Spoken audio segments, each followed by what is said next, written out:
किया और इंशाअल्लाह ताला मोहतरम आसिफ अली ज़रदारी साहब एक भारी अक्सरियत से आज पाकिस्तान के दूसरी मरतबा सदर मुंतखब होंगे। और ये भी ज़ाहिर है कि जो मोहतरम आसिफ अली ज़रदारी साहब ने जब लास्ट टाइम प्रेसिडेंट थे, जो मुल्क में तारीख़ी डेमोक्रेटिक उन्होंने तब्दीलियाँ लेके आए, जिसमें उन्होंने अपने इख्तियारात को जो है वो पार्लियामेंट को मुंतकिल किया। ये भी पाकिस्तान की तारीख़ में पहली मरतबा था कि कोई भी शख्स जो है वो अपने इख्तियार किसी को मुंतकिल करे। पाकिस्तान में हमेशा अनफॉर्चुनेटली ताकत की लड़ाइयाँ रही हैं, पावर कॉरिडोर्स में लड़ाइयाँ रही हैं, लेकिन उसके बरक्स ये फ़र्स्ट टाइम था कि उन्होंने अपने इख्तियारात को पार्लियामेंट को मुंतकिल किया और पार्लियामेंट को मजबूत से मजबूत तर बनाया।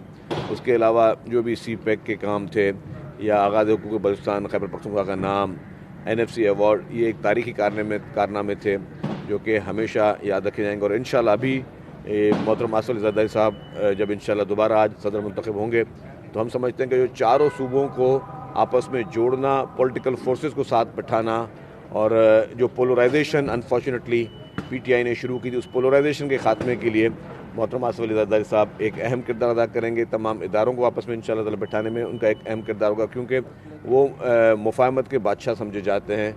ये लोग समझते हैं कि वाकई जो है मुल्क में अगर मुल्क को आगे चलना है तो ये नफ़रत की सियासत ख़त्म करनी होगी, ये लड़ाई झगड़े की सियासत ख़त्म करनी होगी, इल्ज़ाम तराशियों की सियासत को ख़त्म करना होगा और तमाम पॉलिटिकल और नॉन पॉलिटिकल फोर्सेस को साथ बैठना होगा।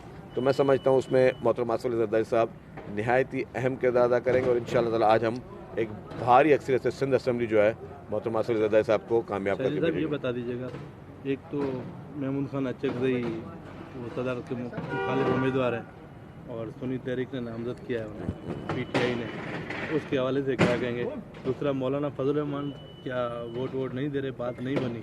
हाँ, कल जो बात सामने आई कि मौलाना साहब जो है शायद वो पार्टिसिपेट नहीं कर रहे इलेक्शन में, लेकिन जहाँ तक महमूद खान अचकज़ई साहब की बात है, मेरे लिए तो काबिल एहतराम है अचकज़ई साहब, लेकिन मुझे अफसोस था कि जब कंटेनर पे खड़े होके PTI के सरबराह ने जिस तरह उनकी नकलें उतारी थी और उनके लिए जिस तरीके के कलमात पड़े थे, तो उस वक्त तो PTI को महमूद खान अचकज़ई साहब बुरे लगते थे।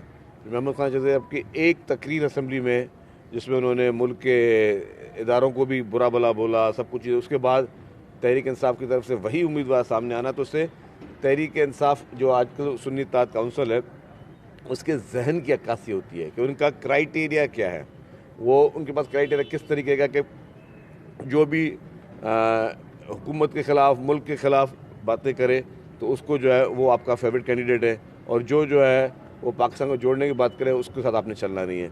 तो मेरे ख्याल से ये सियासत जो है, ये तर्ज़ सियासत चेंज करनी पड़ेगी। और जब मैं ज़्यादा इस पर आज बात नहीं करूँगा, लेकिन मुझे ये भी याद है कि अचकज़ई साहब ख़ुद जो ख़िताब फरमा रहे थे, उस खिताब में भी एक बात बड़ी वाज़ेह थी। वो कह रहे थे जी कि ये इस हुकूमत में कोई धांधली हुई है। अचकज़ई साहब पहले ये बताएं कि 2018 के इंतखाबात जो है वो किस तरह हुए थे।